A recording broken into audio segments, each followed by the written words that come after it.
चलो अब अपन चालू कर रहे हैं chapter number 13 circle and tangent. ठीक है, 2018 में इसमें कोई क्वेश्चन नहीं आया था। 2019 में 3 मार्क्स का क्वेश्चन आया था और 6 मार्क्स की इसमें से थ्योरम भी आई थी। बहुत छोटा चैप्टर है, पूरी मैथमेटिक्स की बुक का सबसे इजी सबसे छोटा चैप्टर है। अगर सिलेबस में माइनस भी हुआ तो ये आपको पढ़ना पड़ेगा। आगे बात समझे। तो सबसे पहला जो अपने सिलेबस में जो पॉइंट दे रखा है उस पॉइंट की तरफ देखें। सीकेंट, क्या नाम लिख रखा है? सीकेंट। क्या बला है, क्या कहानी है, उसको समझने की कोशिश करें। देखो, ये एक आपका सर्कल है, ठीक है। एक ऐसी लाइन जो सर्कल के किसी भी 2 पॉइंट को क्रॉस करते हुए आर पार जा रही है। कितने पॉइंट होने चाहिए? 2 पॉइंट, ठीक है। 2 points crossed on a circle. ऐसी लाइन को अपन क्या बोलेंगे? सीकेंट। एक ऐसी लाइन जो सर्कल के कोई भी 2 पॉइंट को टच करनी चाहिए प्लस उसको क्या करनी चाहिए? क्रॉस करनी चाहिए। आगे बात समझो। तो इसको अपन बोलेंगे सीकेंट लाइन। क्या बोलेंगे? सीकेंट। इसके बाद में अगला जो वर्ड आता है वो आता है आपका कोड। क्या आता है? कोड। ए लाइन whose 2 points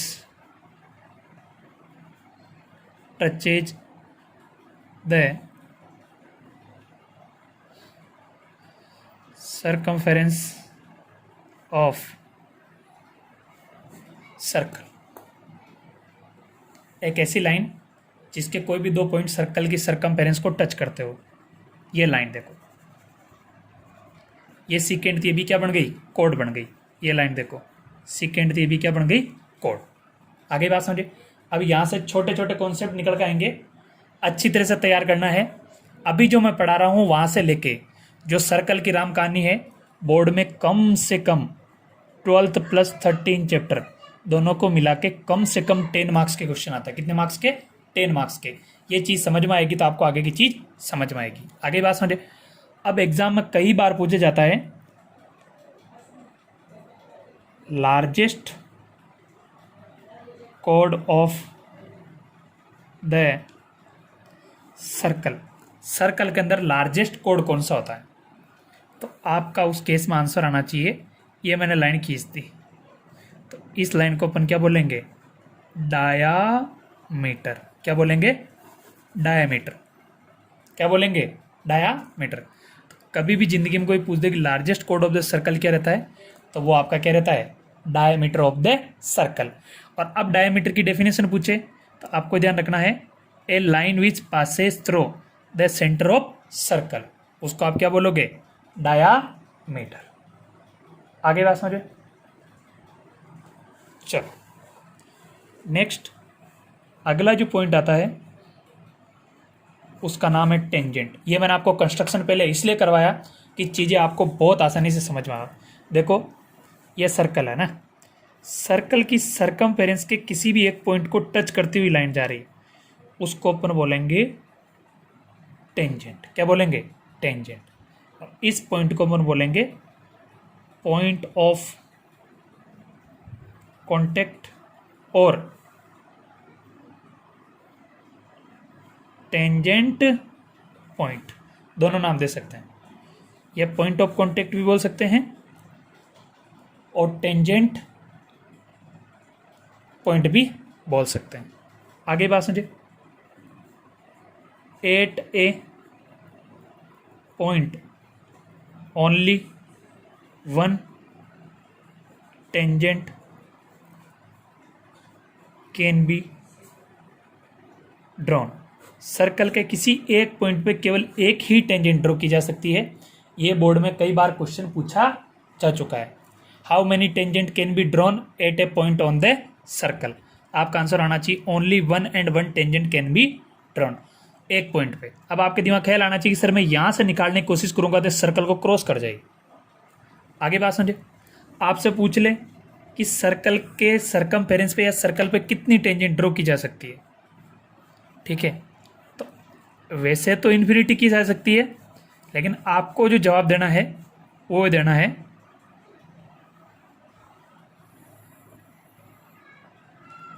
आगे बात समझे। बहुत सारी की जा सकती है, लेकिन आपको आंसर ये देना है कि आपस में वो क्लेश नहीं हो, टकराव नहीं हो।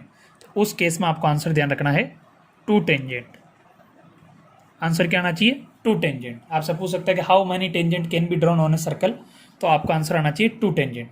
क्योंकि मैंने ये भी खींच दी और ये भी खींच दी तो कोई मतलब नहीं, आपस में क्या हो गई? क्लेश हो गई। आगे बात समझे। इसलिए आपको ध्यान रखना है कि सर्कल पर कितनी टेंजेंट ड्रॉ की जा सकती है, आपका आंसर आना चाहिए टू। एक पॉइंट पे कितनी ड्रॉ की जा सकती है, आपका आंसर आना चाहिए one.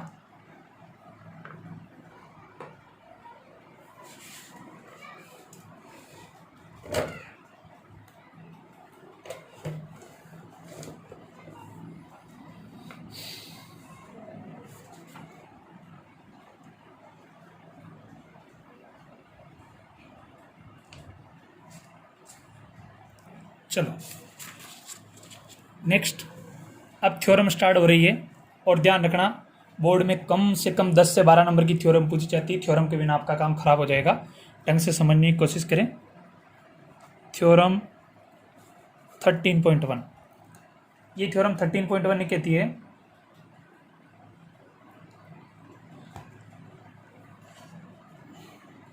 Tangent drawn on a circle is always perpendicular on the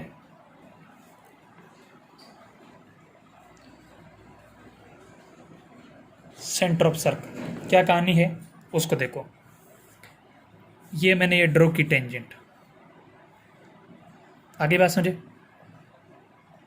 तो जो रेडियस है वो हमेशा परपेंडिकुलर रहेगी, किस पे रहेगी? टेंजेंट पे। अब मैं आपको प्रूफ करके बता रहा हूँ, बहुत सारी बुक में आपको प्रूफ नहीं मिलेगा, मैं आपको अच्छी तरह समझा रहा हूँ, समझने की कोशिश करेंगे तो समझ में आ जाएगा। ठीक है, चलो मैं इसी का एग्जांपल लेता हूँ जिसकी अपन लोग बात कर रहे थे। यही डायग्राम मैं ले लेता हूँ, ये मैंने टेंजेंट ड्रॉ कर दी। ठीक है, सपोज करो ये जो लाइन जा रही है, इस लाइन का मैं नाम दे देता हूँ ए बी। ठीक है, इस पॉइंट का मैं नाम दे देता हूँ एम। ये मान लो इसका सेंटर ऑफ सर्कल है ओ। ठीक है, मैंने क्या किया, इस रेडियस को इससे मिला दिया, मिला दिया। अब आपको ये प्रूव करना है, क्या करना है? प्रूव करना है कि इस पे टेंजेंट उस पे होती या नहीं होती। आगे बात समझे। तो मैं क्या करूंगा, एक काम मुझे क्या करना पड़ेगा, यहां पर इस पॉइंट का नाम दे देता हूं मैं एक्स। ठीक है, तो यहां पर एक काम करना है, construction join O and X, इन दोनों को मैंने मिला दिया, मिला दिया। अब क्या करना है,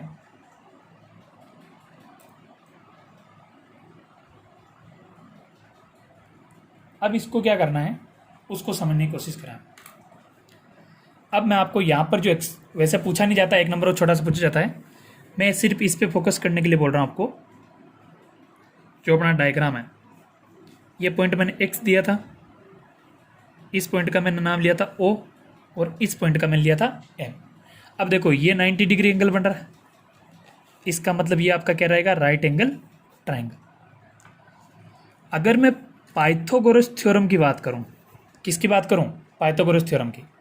तो पाइथागोरस थ्योरम क्या बोलती है?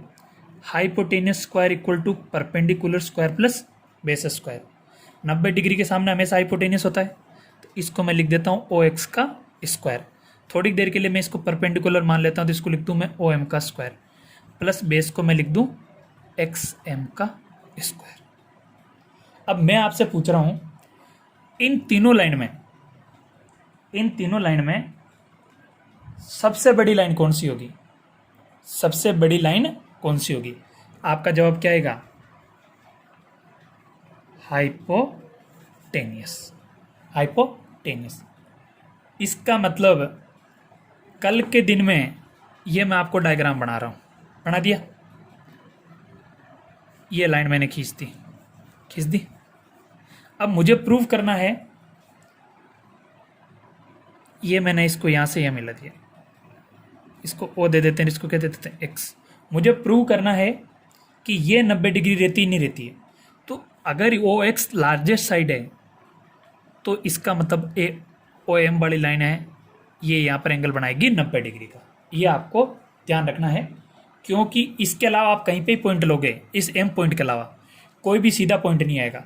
मान लो एक पॉइंट आपने यहाँ लिया तो कहाँ निकलेगा, बाहर निकलेगा। यहाँ लिया तो कहाँ निकलेगा, बाहर। यहाँ लिया तो कहाँ निकलेगा, बाहर। यहाँ लिया तो कहाँ निकलेगा, बाहर। यहाँ लिया तो कहाँ निकलेगा, बाहर। अगर सीधी स्ट्रेट लाइन आती है तो वो जाके सामने वाली लाइन के किसी भी पॉइंट पे मिलती है तो हमेशा क्या बनेगी, 90 डिग्री का एंगल बनाएगी। आपको अगर पूछ रहे तो पाइथागोरस थ्योरम के हिसाब से बताना है, इसलिए जो ये ओ एम वाला पॉइंट है ये परपेंडिकुलर रहेगा कौन सी लाइन पर, ए बी वाली लाइन। इसके अलावा आपको और कुछ भी ध्यान नहीं रखना।